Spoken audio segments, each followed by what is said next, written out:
Didn't write this song, but I'm recording with this lead on me. Know it sounds strange, but I'ma die for all my dead homies. Nobody really know how he feels. I always thought that you would be here. Why do I always question God, but I never pray? I think about you, I end up crying on my best days.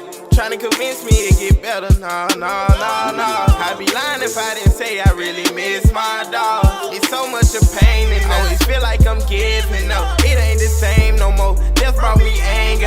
I'm followed by angels, and I got some dying love. Soon as I got rich, soon as I got famous. What is good, YouTube? It is your boy, What is good, YouTube? It's your boy Vonnie. And it's your boy Ty. We back for another video today. We are reacting to one-hit wonders in hip-hop. Yeah, period. Oh, wait, we are reacting to the top 10 one-hit wonders of all time. This video is going to 11 minutes. Goddamn. But from top of my head, one-hit wonders, that comes designer ass. Remember he made Panda? Oh yeah. That nigga disappeared. He said that Timmy, that shit is ass. Get it. Damn. They tried that nigga. There's no denying that the 2012 song Somebody That I Used to Know, performed by Gotye and featuring Kimbra, was an earworm. The song was totally ubiquitous for many months after its release. The song has sold more than 13 million copies worldwide, becoming one of the best-selling digital singles of all time. And on top of this, the YouTube video has more than 1.2 billion views. However, Gotye didn't stay in the spotlight long. The Belgian-born Australian toured on his album Making Mirrors in 2013 and immediately announced a hiatus from the project. It turns out Gotye isn't really interested in the fame and fortune that accompany most hit songs. He didn't allow YouTube to put pre-roll ads on his videos, in a move that allegedly cost him $5 million. Gotye said in a statement, "I'm not interested in selling my music. That's the reason I don't put ads on my YouTube channel," which seems strange to people in today's climate, but that is a decision you can make. I'm like that with all my music. I generally never want to sell my music for products. Gotye also agreed up front to give 50% of his Somebody That I Used to Know royalties to the estate of Louis Bonfa, whose 1967 song Seville is sampled on the track. He said, "There was a moment where I could have considered going to court, but I didn't want to spend that time of my life doing that." In the years since his breakthrough success, Gotye has been featured on a few other artists' tracks, but otherwise has shied from the spotlight completely. The Dougie was a dance sensation. I remember that shit too. With celebrities like Kate Upton, Michelle Obama, and Justin Bieber all taking part in the craze. The dance sprang from Inglewood group Cali Swag District's track Teach Me How to Dougie, which became an instant hit, going double platinum and getting ridiculous YouTube plays. Sounding like a funky variation of the classic hip-hop song, the song was so catchy it racked up more than 50 million views. But Cali Swag District only enjoyed this success for a short period. Member M-Bone didn't live to see the end of the year. The 22-year-old rapper was the victim of a drive-by shooting in Inglewood. M-Bone was in his car after visiting a local liquor store when he was shot twice in the head. He was brought to a hospital where he was pronounced dead. Karen Childs, known in the group as JR, died on June 6, 2014. According to sources, the rapper JR suffered from sickle cell anemia. He was admitted to the hospital after he had a seizure in his sleep. While in the hospital, JR fell into a cardiac arrest and died at the age of 25. The rest of the group have not released a song since the 2011 album that spawned Teach Me How to Dougie, and are likely still living off of the royalties of this one-hit wonder. That shit, they got hella guap off of that. The Scott Kevin Little Coombs, better known as Kevin Little, is a singer from St. Vincent, whose 2003 song Turn Me On launched him from an to an international superstar. Prior to his musical career, Little had subsisted on day jobs, such as customs officer and radio disc jockey. I know, With savings of $1,500, Little recorded Turn Me On as a soca ballad in St. Vincent and the Grenadines in 2001, and the song subsequently became a radio hit throughout the Caribbean. Describing his path to success, Little said, "I came out of the ghetto. I never had anything big. I remember the days I didn't even have 5 cents in my pocket," he said. "I remember days seeing my mother cry because she was alone and supporting the family, and she was getting hell at the job she was doing." But his success was short-lived. He signed with Atlantic Records in 2003 and released his major label debut. While it charted in a few overseas markets like the UK and Australia, Little never managed to recreate the success that he had with Turn Me On. After an album in 2008 and 2012 flopped, Little retired back to his island home to continue to live on the royalties from this early 2000s hit. Yeah, so you could just make one song and just live off of that shit the whole life. Yeah. So if I was Drake, I was making a hit song and making like Sean King say? Sean Kingston is a Jamaican He's not American on here. He has No, he's not. I don't know why he's on this list. He was born in Miami, but maybe stayed a one true to his album Jamaican wonder. roots musically. Yeah, 'cause- All throughout his youth, Kingston had Yeah, a ambitions couple to be a good rapper. songs. Yeah, a couple He good didn't have a songs. natural singing voice, so he practiced every day until he felt comfortable writing his own songs. His breakout hit, "Beautiful Girls," which is based around the baseline riff from Yeah, I Benny fuck with King's this song "Stand By heavy. Me," was written by the That then man was like 16-year-old goddamn Sean Batman. Kingston in a couple of hours. Yeah, I The lyrics swear to describe God. the feelings of a That teenage shit boy funny. when he's dumped by his girlfriend. This song benefited from extensive airplay before its digital release, reaching as high as number 17 on the Hot 100. On July 24th, "Beautiful Girls" was accidentally leaked onto the US iTunes Store 2 days before the planned release day. The week after the song's digital release, it hit number 1 on Billboard's Hot Digital Songs, debuting with 260,000 downloads in its first week. He But really Kingston like that, simply man. couldn't recreate the magic. After releasing 2 more albums that barely moved the needle, he effectively retired from music. These days he will occasionally play a concert for a quick check, but for the most part he's still riding high on the royalties. Asher Roth is a Remember him? Pennsylvania-based rapper No, known nigga. almost exclusively for his college. 2009 I hit don't know "I that Love song. College." The Yeah, song bro. eventually peaked at number 19 on the Pop 100 and number 12 on the Hot 100. Yeah. The song sold over 1 million downloads in the United States in remember the that 12 shit. weeks after its release. While the song certainly earned Roth a respectable paycheck, he pushed back on the critical reception of the track. Many were quick to dismiss him as a frat rapper, but he contends that "I Love College" was written as a joke, and the rest of his music has more substance. But that hasn't changed the fact that "I Love College" is the defining moment in his career. A Yeah. 2014 follow-up record flopped, and Roth largely gave up on music. At this time, I think this is when white rappers was like coming out because he sounded like real black. Oh, what do you mean? You're talking about the white rappers that sound black when they rap? Yeah, I was about to say yeah. Eminem was still out though. Yeah, he don't count. That nigga is far black looking at a nigga. But like for these like how he, you gotta watch this video to understand.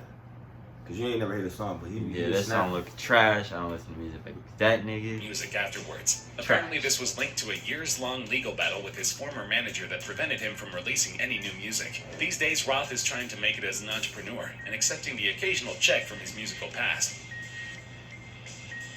Who the fuck In is 1974, the producer nigga look Badu ugly as asked fuck. Carl Douglas, a Jamaican singer, to record a song he wrote with Larry Weiss called "I Want to Give You My Everything," and Douglas convinced him to Long-ass use name. Kung Fu Fighting as the B-side. They recorded Kung Fu in 10 minutes, figuring it was just a B-side, but the record label loved it and made it the A-side.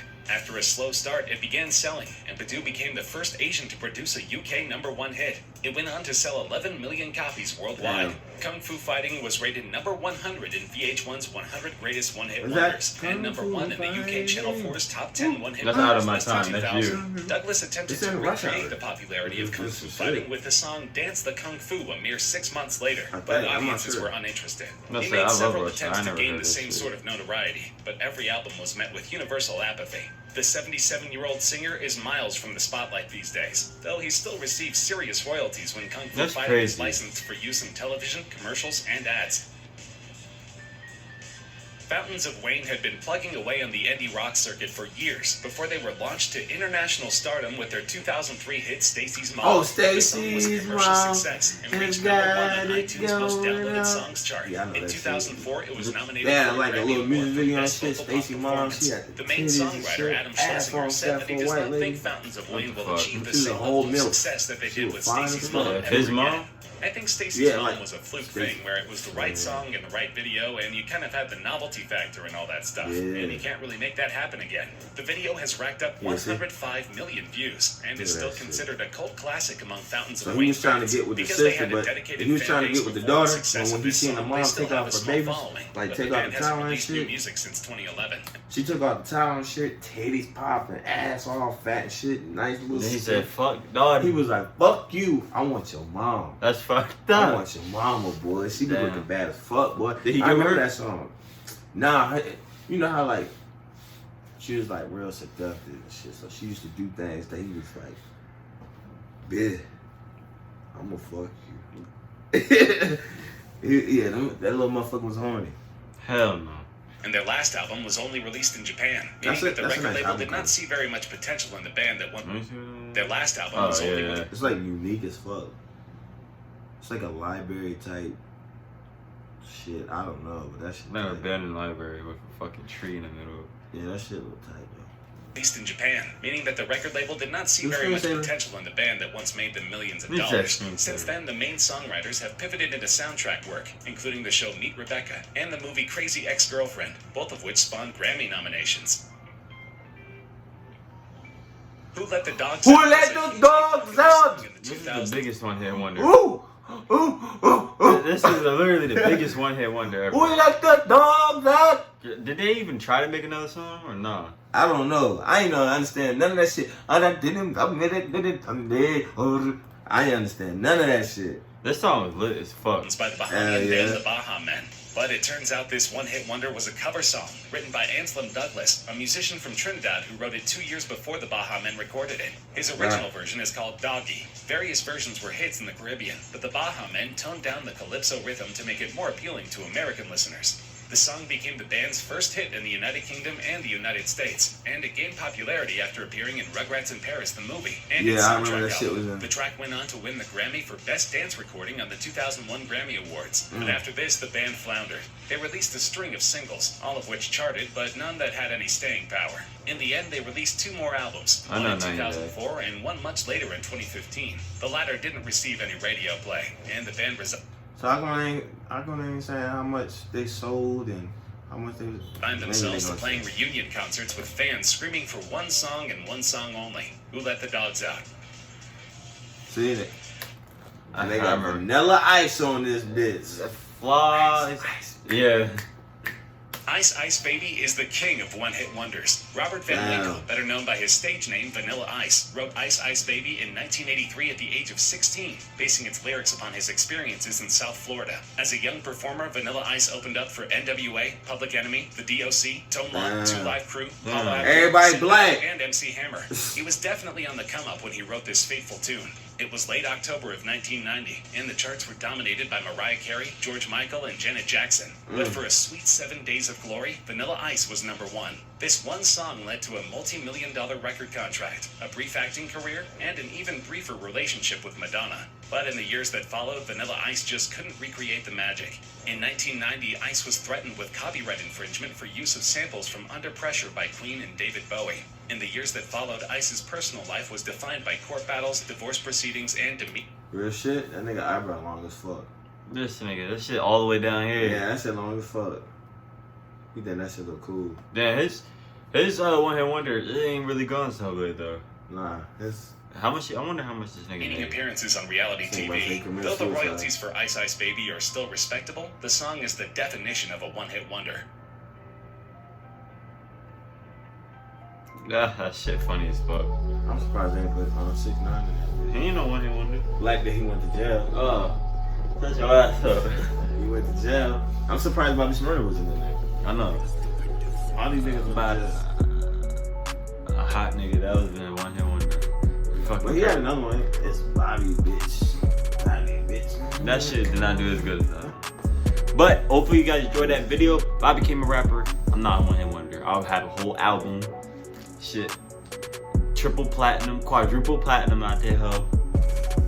And then I'm gonna retire. Cause I don't need to make no more music after that. I'll let y'all listen to that one album, want more. Yeah. Exactly. So. If you like this video, leave a like. Make sure you subscribe. We got different content coming out every single day. Yeah, no more booties. Yeah, y'all some horny fucks. But do it. Without further ado, what else? Oh, there's only one thing to do. Let's get the fuck out of here. I drip on your bitch like water. I splash on your bitch with the water. I feel like I'm 21 Savage. I pull up and fuck on your daughter. I drip on your bitch like water. I splash on your bitch with the water. I feel like I'm 21 Savage. I pull up and fuck on your daughter. Water, water, water, water, water.